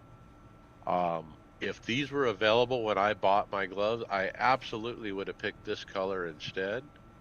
Am I going to buy a second pair of Moradness gloves? Man, I'm on the fence. I don't feel like I know I don't need them, Isn't he but I want Canadian? them. Celebrate America by buying Canadian That's gloves. why I'll do it. Isn't he? Yeah, isn't he Canadian? Like he doesn't have a Canadian glove. Look, it's got Celebrate. to match my wheel. I got the same style wheel. Like the Canadians actually have any patriotism? I mean, would they even sell anything with that flag that y'all have? Yeah, maple. It's the maple syrup helps you grip the wheel better. It's stickier. I do Doesn't like. it eventually make it not turn very well though? Doesn't it start to? That's only if it seeps into the controls. You got to keep it on the outside. So look, at some point, you want a certain look, like I do, but like I don't want to spend $1,400 just to have a carbon fiber seat. Do I really need two sets of gloves just for a look? No, I probably don't. I want the Pro Future Racer gloves or the bone gloves.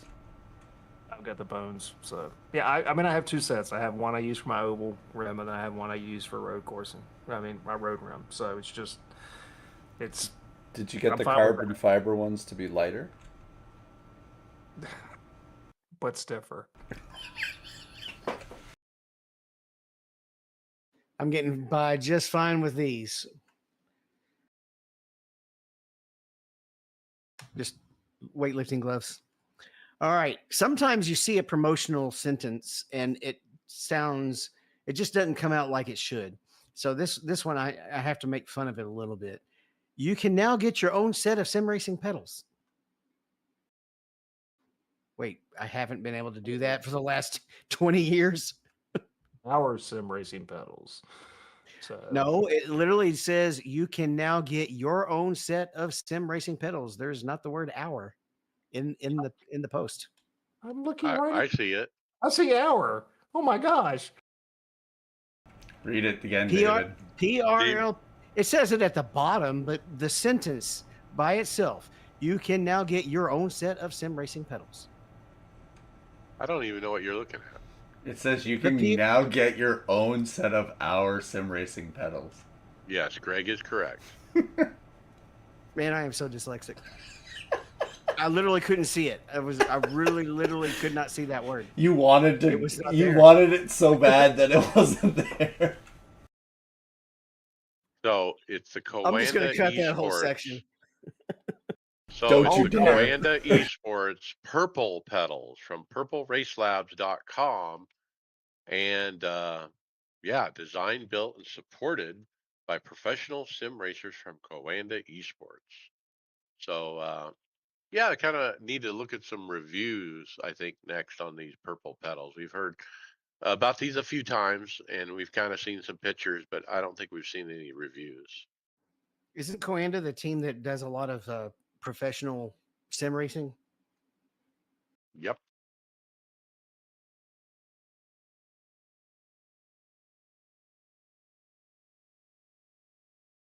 All right, Mike, time to waste your money. Yeah. So Sparco has a cooling vest. Now, how did I figure this out? IndyCar. I watched an IndyCar race, and they have the Sparco. The drivers wear these Sparco cooling vests, but they have all their logos and everything all over them, so it looks like they're wearing a fire suit. So before or after the race, you're going to see them with this kind of vest thing on instead of their actual suit, and that's what this is. Now you can buy a plain one that doesn't have the branding and everything for only $512, 512 euros. The problem with it is you still have to put bags of ice into it, which is a pain in the butt. And I want to find a system where you don't have to do that. Just turn your air conditioner down. But if Yeah, you I put could. the bags of ice will never malfunction and get hot on you. If you have run the risk of something going wrong, and then you're gonna be burning up in a race. You don't live in New York City. You can turn your air conditioner down. Does Next Level make one? Ooh. But no, I mean, look, on their website, they show Max Verstappen, they show other drivers from IndyCar wearing it. Like I Mike, said, it's kind of a vest. Mike, you're sim racing. We don't Oh, need to worry about your core body temperature. Okay. I'm just come on. And look, I need to complain because me doing the script, this crap is in my feed now. Thank you very much. well, good, You're because going to maybe you'll spend a find one lot that less. works. You're going to spend a lot less money by just cranking the AC down just a little. And if you get an actual active cooling vest, you're spending electricity on that as well, and it will heat your room up because that heat is all it's doing is using the compressor to cool the liquid and pumping that heat into the room that you're in. I'm telling you, if Tony Stewart wears one sim racing, I'm going to wear one. Well, you're actually probably in better shape than Tony Stewart is. Ooh, I don't know about that. Round's a shape. Yes, it is. All right, we got the SimLabs has got their pre-order for the GTSL Pro wheel. We talked about this a few weeks ago and started to see some pictures. Very similar kind of layout to the grid wheel as well, except we've got the funky little, I call this the Fanatec bottom portion of the wheel rim here. Very similar to the Fanatec. I don't remember what the name of it is, but BMW still runs those in sports cars. So don't know if we've seen a price yet, but yeah, I don't like it. I don't like that bottom, bottom half of it. This kind of a rounded bottom. I don't know if there's ever a point for it, considering when you're in a road racing type car, you don't ever really reach over, right? Like you would on an oval wheel. Nope. If you're turning the wheel that much, you're going too fast.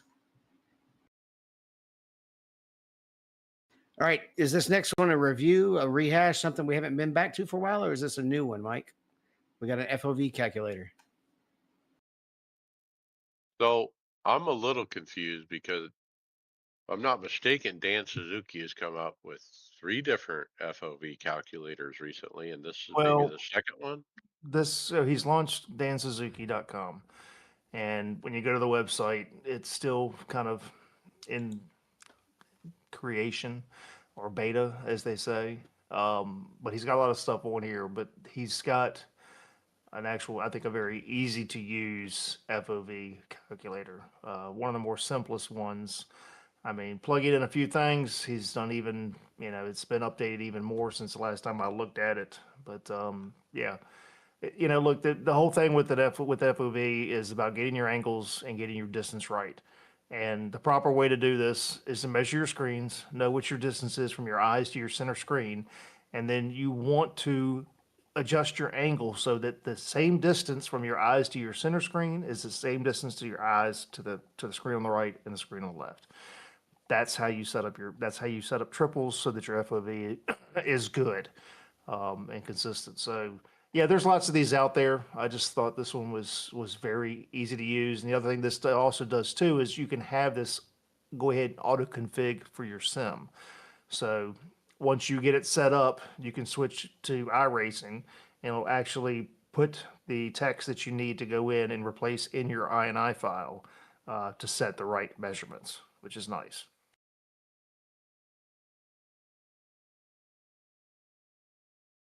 Cool. I got this next one, David, because we already talked about spec sim rigs are going to be at the Sim Gaming Expo. And I thought we should take a quick look at what their product is again. Remember, we talked about this rig before where it has hash marks printed right on the aluminum extrusion. So it's easier to put together, easier to line stuff up from the left side to the right side. Like, oh, I'm going to put the upright on the 7th hash mark on each side, kind of thing. The other thing that kind of makes it unique is they have these thinner side plates. On this one, it's green color to mount the aluminum extrusion together, like the upright to the bottom base. Yeah. So instead of corner slots, the it's linked together with those thin plates. It looks nice. It does. So I'm looking forward to learning more about this particular company. This particular color, he calls it titanium mist. Oh, doesn't that sound nice? That's a title idea, titanium mist. All right, so titanium mist. This is with no colors other than the titanium mist. You're getting the chassis, you're getting the section to mount your pedals, you're getting the section to mount your seats, and you got your uprights. $1,300. Ooh. Yeah, and that's not powder coated either. Is that hand delivered and put together in your house, or? No, ships directly from California warehouse. So at another glance, especially after you mentioned the price, the It's only 3 wide. It's only what 120 tall instead of 160 tall Yeah, on it's the 100. base. Yeah. The uprights are only 80. They're only 2 slots. So this is pretty cheap on the materials too. Kind of like a TR 120 or a TR 80. Yeah, it's a TR 120 with 80 uprights, 80 millimeter uprights. So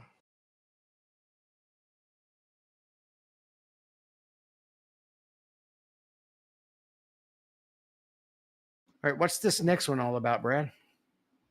well, these are a couple Instagram posts here from Farquad, and the first one is it's about Pokemon. It's about using robotics to do different stuff. So, if you watch the first one at the very opening, you're going to see triples get moved into into what's the word I'm looking for? Position. Position. Thank you. Automatically, it shows better on the second one. Um, so it's interesting. I don't know if it would work well for sim racing, and it's probably very expensive as well. Look, it's a unique way to mount triples. I saw that, and I think that's why I wanted to put it on the script because I've never seen it before. To have robotic arms on each of your three screens, and you push a button on your stream deck, and the screens come flying in and get into position. Do, And then, like you're done sim racing, you could push a button and they go back to like a desk configuration or something.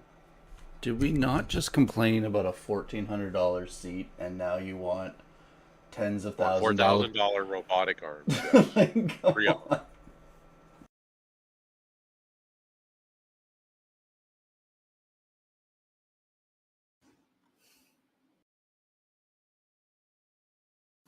Well, it's a Moza topic, Mike. So it's yours. Yeah, we got Sim Nest on YouTube. Put up a video, the Moza KS Pro versus the GS V2P. Which one's cheaper, better? It's a comparison review where the KS Pro is 329 and the higher, and he's seeing if it will successfully replace their higher tier older wheel, the GS V2P, which is normally 429. And so he breaks it down, but at the verdict, the cheaper one is better. Yes, the cheaper wheel has replaced that premium one. It's newer. It's it's got a good feel to it. Moza has packed in premium features like the screen, third-party compatibility, and superior ergonomics into the $329 package, making that older GS wheel incredibly hard to justify by comparison. And look, for the new people out there that are looking at these Moza wheels, you need to understand one is the old one is the new one. The cheaper one's the new one. It has a display. It's probably the better choice.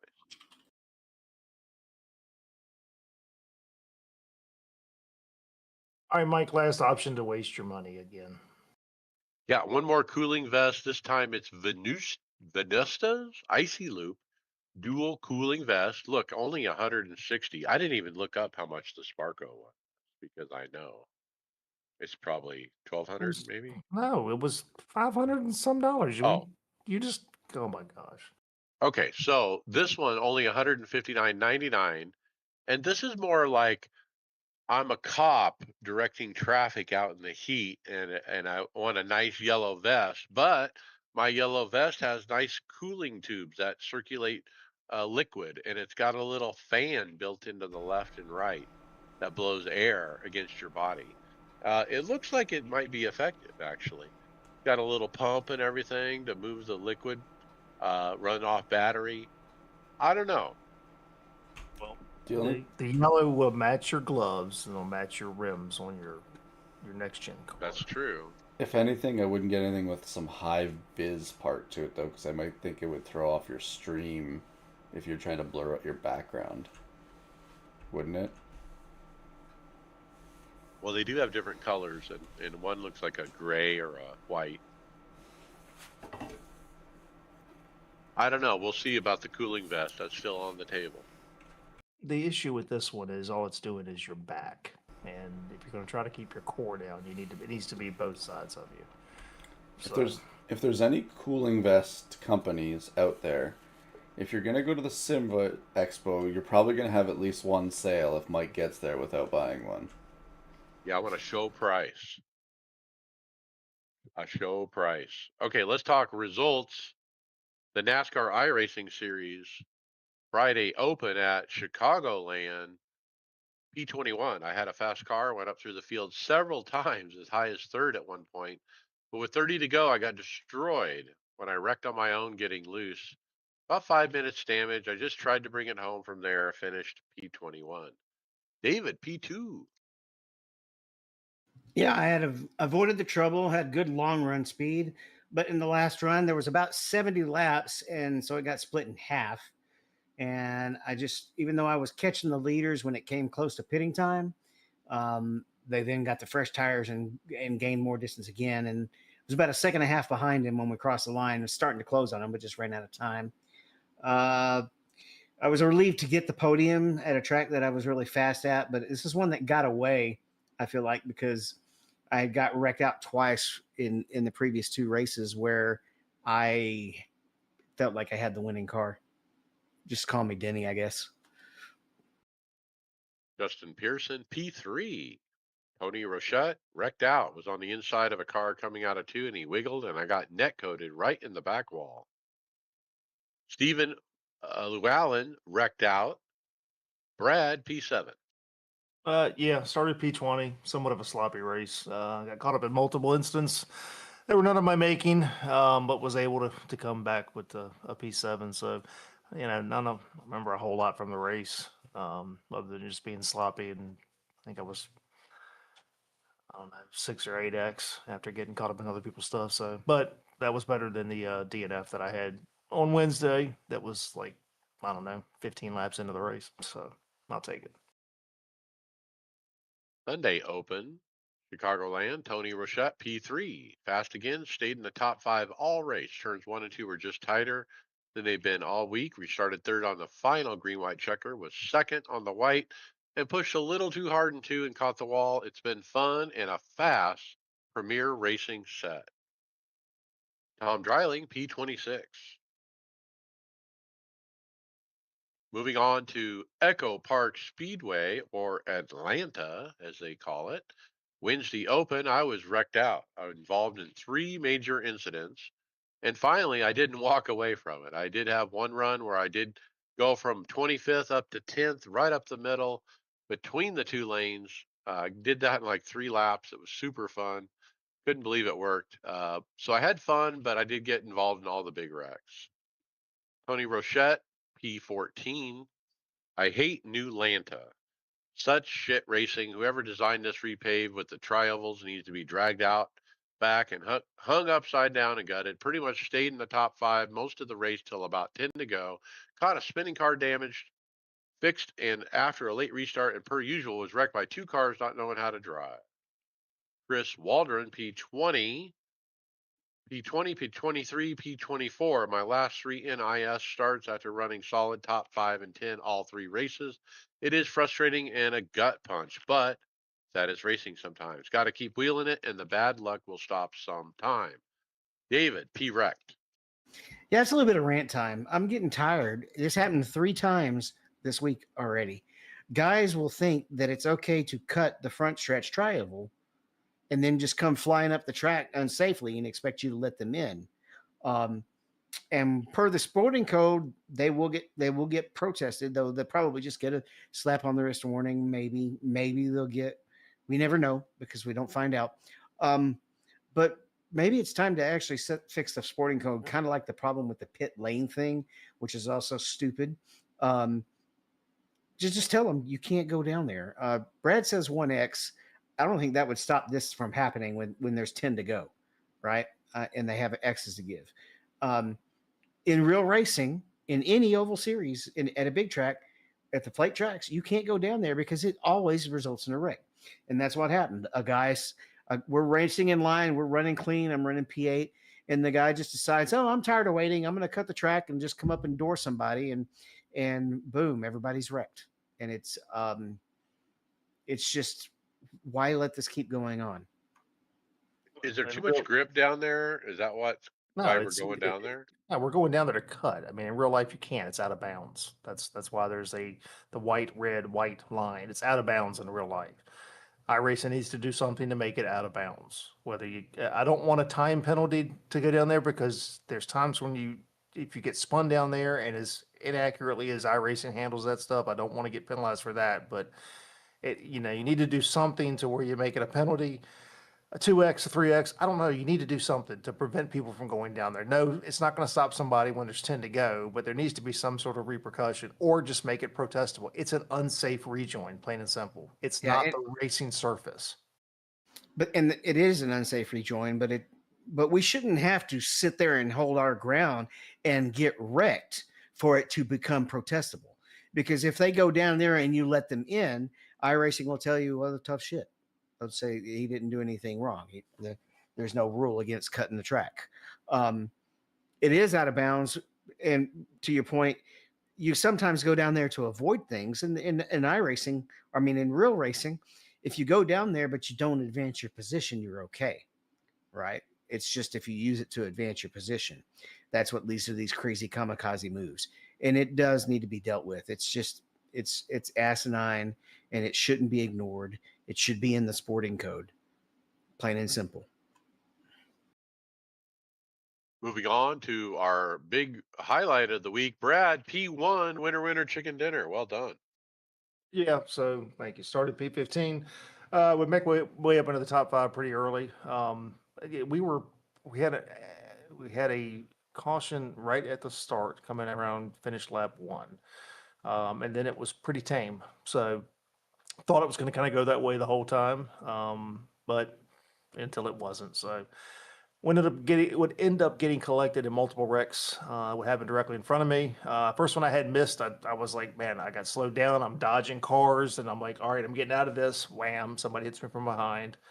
Not a ton of damage, but next one, leader gets turned, which happened multiple times. But I had Waldron. Chris was right in front of me. We were up on the top lane, and we both checked up, and I couldn't avoid Chris, and I got into him, which turned him down, and then he ended up with a bunch of damage. I think he had 7 minutes of damage after that because he got hit by two or three more cars. So by the time we got to the natural green white checkered, I was up to a 12x. Restarted in P5 and just kind of stayed on the bottom line. The leaders would get together coming off of turn four, and just were just knocking each other around. They ended up getting loose, spinning out. I just stayed on the bottom, kind of got a nice healthy push from the guy behind me, and got a 2/1000th was the margin over P2 for the win. So didn't see this one coming. Was really expecting this to be a winless NIS year, but hey, I'll take one. You got to be in the right place at the right time, and as beat up as the car was, it was good enough to grab the win. So shout out to PRS. Very quick sets this week as usual.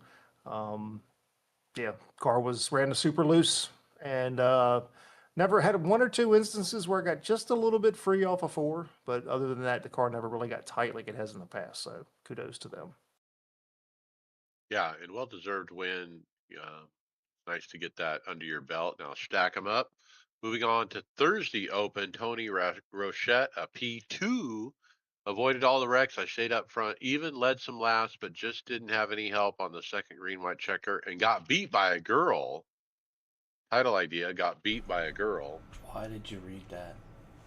David, P5.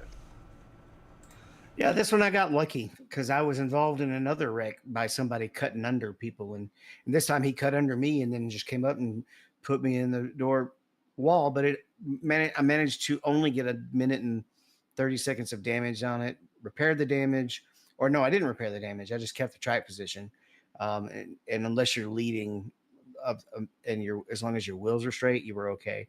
And I avoided the calamity at the end. Another note. I drove down the left lane of pit lane just like iRacing stewards told me to. And guess what? Somebody turned across my nose. I got damaged and they got spun out. So, but I'm going to keep driving down there until they wake up and fix the sporting code and make us do what we're supposed to do. There's no That'll reason. teach 'em. All right, moving on. It won't, but yeah, and still. A fixed. Guess what? I actually ran an A fixed on Tuesday. DNF, qualified P8 out of 26. Got to fifth pretty quick. By halfway, I was leading for a bit. And then running about fifth, the guy on the outside in front of me just twisted in a circle. Wiped us all out. DNF. Ringmeister, the GT4s. Got a P2 in the first start. Started ninth, quickly made my way up to P2. I was about 3.5 seconds behind the leader. He was faster though and gapped me. He got it up to 8 seconds by the end. P2. Next start, started fifth. Leader got away quick. Second was holding us up for a bit before he went off. And then I got up to second place. By that point, I was 4 seconds out by the end of the second lap. Then he was 8 seconds out. I was getting frustrated. I think never going to win in this car, and I actually missed the corner and killed the car DNF. So I parked it for the week, taking my P2 for points. Moving on to other racing, I ran, as I told you earlier, the GTO Audi 90 at the Mount Washington uphill time attack. I got to P2 on the time attack. I was only 9.2 seconds off P1. I was using Chat GPT to tell me, well, how far off is that? You're only 2.8% off, is what Chat told me. The next night, I actually got within 1/10 of the leader, but didn't take the lead. I kept plugging away, and I finally did it. I beat him by 3.5 seconds. I had a 5:21.8, sitting P1. Now, what's neat about Time Attack is it calls you the world leader or world champion or something like that. Well, I only held it for about 24 hours because I went back the next day.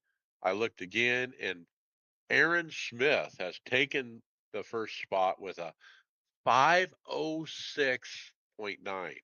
My time was a 5:21. He ran a 5:06. You got work to do. What's the percentage on that? I didn't do it because you know what? I'm done. Very, I ain't gonna very find that. fast. I ain't gonna find that time. I might be able to find a second, maybe two. Does I he ain't gonna have the find does he have 12, the new 15. does he have the new version that's paved? I don't know. But you can ghost his lap. When you enter, you can say compared to this person. And then when you go up the hill, you'll see the ghost of the guy who has the fast lap. And so I tried that. Eventually he's just gone though, isn't he? Yeah, he's just gone, and I'm trying so hard to keep up with him, I wreck. And so it doesn't work. Final thoughts, Greg Hectus. Just another week gone by without being able to participate, but life is in the way, but we're getting by. I'm glad to see some of the guys are winning this week at Atlanta. Congrats to them, and I'm just looking forward to it. I got my ticket for my dad for the Sim Expo, and we got our rooms reserved, so we're all set for the expo when we drive down for it in September there. All right, Brad Wren, final thought. Glad to get the win. This one was kind of weird. They didn't have that same feeling. And I think it's because it was completely unexpected. The ones where you get out front and you're leading and your heart rate's up and you're all the adrenaline's pumping. This one wasn't like that. So this was I'll call this the Tyler Reddick win, I guess. Just being in the right place at the right time. The first 5 races of the year. Yeah, I'm not doing that. So, but yeah, glad to get it. Again, just didn't think it was going to be one this year. And then, a bunch of life stuff happening. It started for me. I've got a job relocation, and trying to get the house on the market. We're gonna have to move, so only got a few more weeks where I'll be on the rig, and then I'll kind of have to shut everything down until we finally get moved and whatnot. So, kind of disappointed because I've climbed up to, I think, fourth or fifth in the NIS standings. And I like points. I like tracking points. I like watching that, and that's encouraging. but I know that I'm going to miss a bunch of weeks. So Just take it down as uh, the last thing you We take get down. drop weeks. yeah, I know, but it is what it is. But yeah, it's okay. Sometimes life is more important than our hobbies, and that's just the way it is right now. So He all gets good. drop weeks, but 5 of them go to the road courses. No, some of mine were okay. I do have one. I didn't run Watkins, but I did score good at San Diego, so I'll take that. But yeah, that's all good. Like Greg says, life gets in the way sometimes, and at the end of the day, this is a hobby. This is not this is not life. I'm gonna have to save more cups of coffee to pay for this hobby. All right, David Hall, final thought. I'm showing my new Majors coin. There's the front side, or I guess that's the back side. I don't know which one is which. There's the front side. That's from our P2 in the 24 hour. I've got one coming from India as well, but they haven't sent any of those out. Hopefully, we have a good result at Spa. It's in a GT3. I'm not great in GT3s, and those things are a nightmare at Spa when the tires are cold or when the ground is wet. So we'll see how much we can keep it out of the garage. All right, my final thought is got a listener in the Discord who said he turned on the same effect. I think it's called engine vibration on his pedal, and asked him if he still feel it vibrating when he gets out of the car, and he it was yes. So it's not just me that has that problem apparently, but I do love that effect. It's perfect when you're in the car. And so after some back and forth on the Discord, I decided to reach out to Moza, which is through their Discord, and ask again, why is this broke? Because I think one of the listeners told me that iRacing has in their API a flag if you're in the car or out of the car. So I went to Moza and I told them there's a flag in the API that shows if you're in or out of the car. Why can't you just program that against your effects and turn this shit off when I'm out of the car? And I get this response back that, oh, you'll need to contact iRacing. That's it. I say it again, get the same kind of response. Like, what is AI? iRacing going to AI? do to make your pedals stop? Anyway, it was a little frustrating, but it was nice to get some confirmation from some of our listeners that it wasn't just my pedal, that this is a Moza thing. Again, frustrating trying to handle Moza, ask them a simple question and they respond back like they're not talking English. Um, the other thing about Moza is they update their software. Okay, great. I'll update your new pit house software. And I do, and then it says, "Oh, you need to get a firmware update." But that firmware update I need isn't available. So I go to the Discord and I do research and I find, "Oh, I actually have to downgrade to an earlier version of Pit House to get the correct firmware that the new version of Pit House needs." And so I do that. I downgrade to a different version of software. I get the correct firmware, and then I upgrade the software again. And so I put in the Discord this user experience. Is this how software companies do it? Do you expect listeners to users to go back and change software versions just so they can get the right firmware? It should be one click install. And this is the difference between SimiCube and Moza. When SimiCube puts out an update, it is a one click install. I don't have to do this other stuff, uninstall old versions, this version. Moza, get it together. But Please. think about all the money you saved. Right? I did save a lot of money. That's true. But it's eating up a lot of your time, and time is money. But now that money's gonna go to a subscription cost. Yeah, and iRacing's going up too, Mike. How are you going to handle it? You better cool Nope. off. You need a vest? No cool seat, I guess. But with that, hey, we'll see you on the track. Later.